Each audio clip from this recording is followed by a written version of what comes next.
You know the red flags to look for in a relationship, but you might not know the green flags that you need to learn in relationships. The things that tell you to move forward ahead and that you're going to be safe.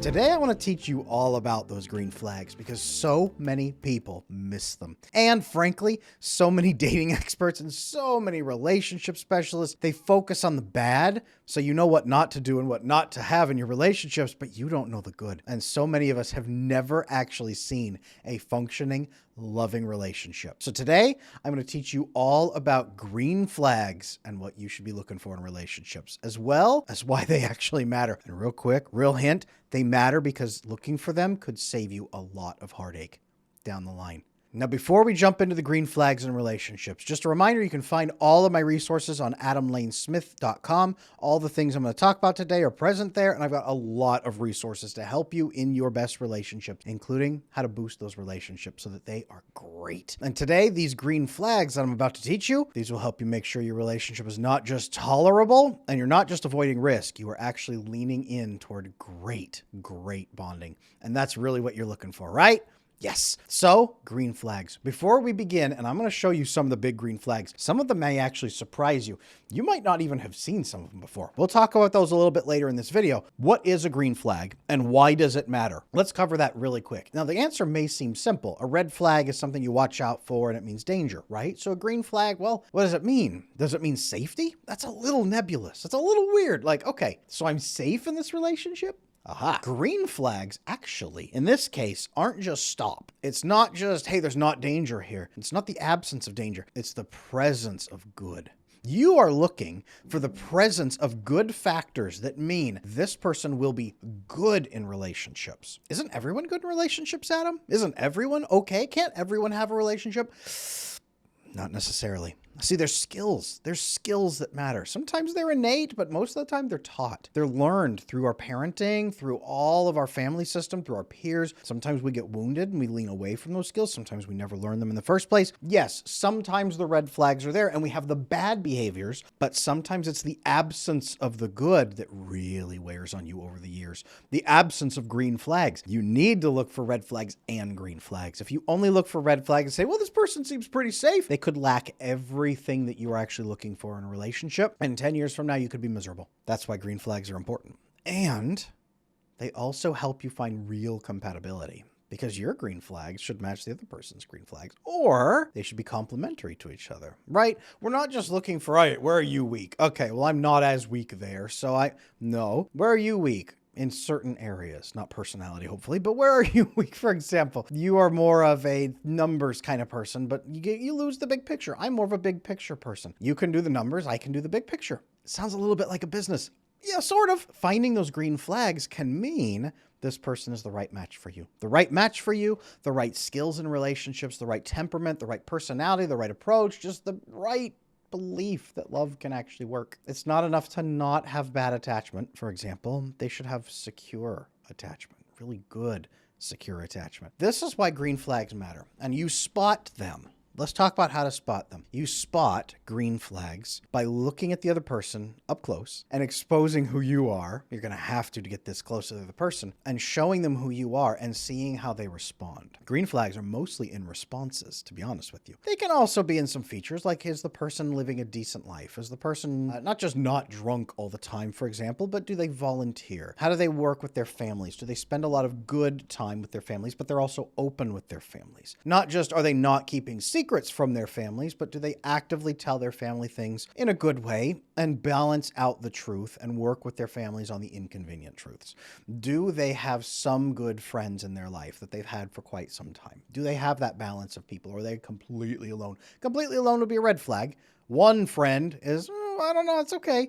Like 3 or 4 good friends that they actually trust. Now that's a green flag. That's a green flag. Now spending every single day at their mom's house, maybe a red flag. Never ever seeing their mom, or they always scream at her when they see her, maybe a red flag. Checking in with mom once a week or every 2 weeks and having a nice phone call where they laugh together and talk, but not being overly dependent on them. And they're able to talk to her and be fairly honest with her about things. Maybe a green flag. That sounded more like a green flag. We'll talk in more in depth about some specific green flags you need to be looking for. And like I said, some of them may surprise you, but This is what you're looking for. Not just the absence of bad. A green flag is not just the absence of bad. A green flag is the existence of good. You are flagging a piece of good that is right there. You stick a green flag in and say, good, good, good, good. And then you look over the landscape and say, green versus red. Where are the reds? Have we dealt with them? I got other videos on dealing with the red flags. We're not going to talk about them as much in this one. I want to focus on the green flags because no one does. This is what you need to be looking for, is the presence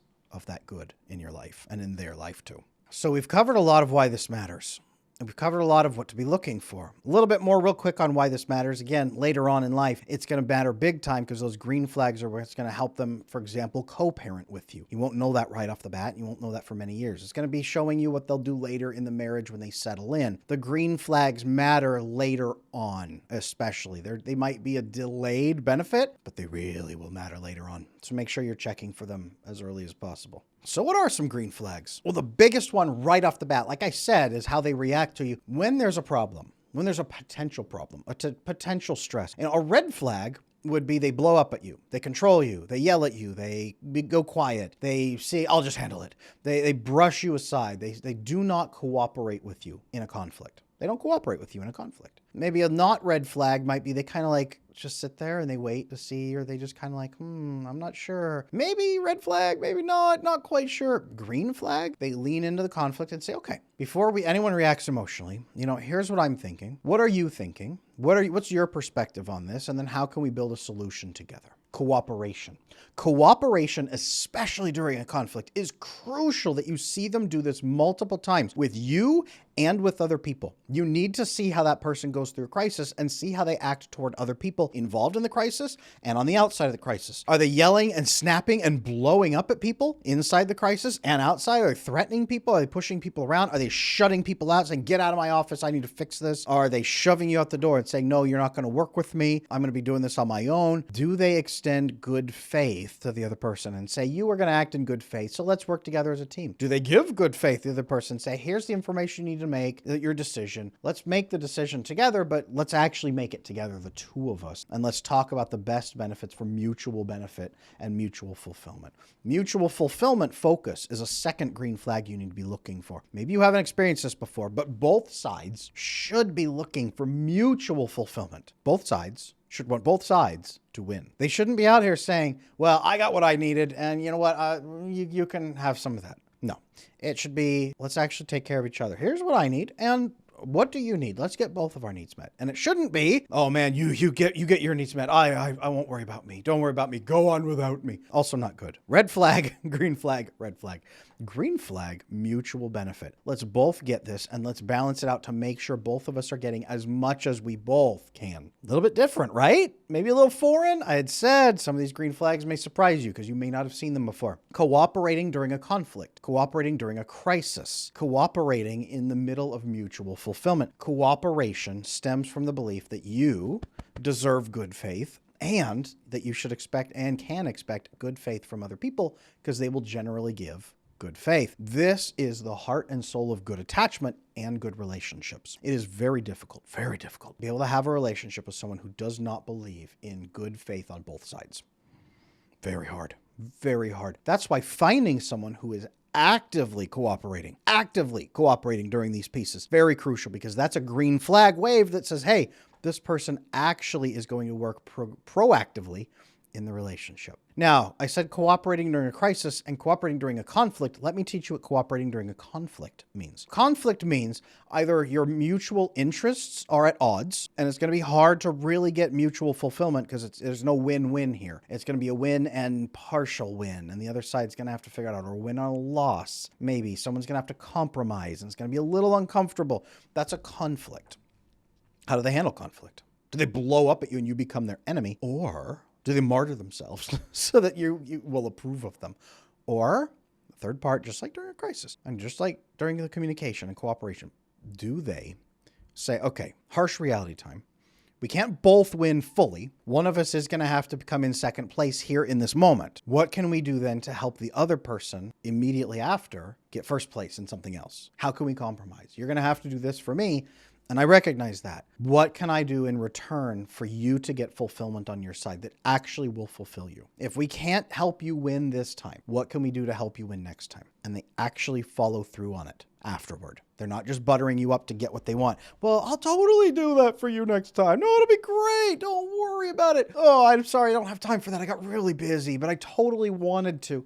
No, afterward, they should become, I won't say aggressive, but very, very strong desire to actually help you get your mutual fulfillment. Both sides should win. You should be able to cooperate during conflict, cooperate in a crisis, and reach real mutual fulfillment that is followed through on. Green flags. What do they stem from? Principles. Principles. Notice cooperation. Cooperation, love, and loyalty. Those really are fantastic principles the other person's living to during these bases. Are they working with integrity? When they say they're doing something, going to do something, do they follow through on it? That would be making sure that you get your needs met, even if you can't get them met right up front. Honesty. Are they putting everything forth on the table and working in good faith? And do they believe you'll do much the same? Loyalty. Do they actually care about your needs? And especially as you help them out, are they grateful for it? Gratitude? Pretty good green flag, unless they treat your behavior and your gifts like burdens they have to pay back. Also, that's a red flag. Green flag, they're genuinely happy about the gifts and the kindnesses that you've shown to them. And they reciprocate in due time, not the very next second, because they can't stand owing you something. You see the difference?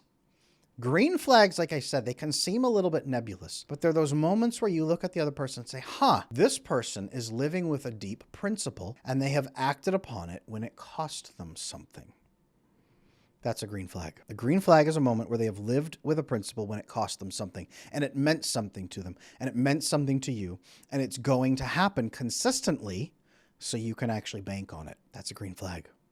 Green flags, now you see, later in the relationship, these are crucial because you'll hit a crisis point and you can trust that they will act consistently in good faith with you for mutual fulfillment, cooperation. You're not going to be fighting 10 years in and you're fighting tooth and nail over who gets what.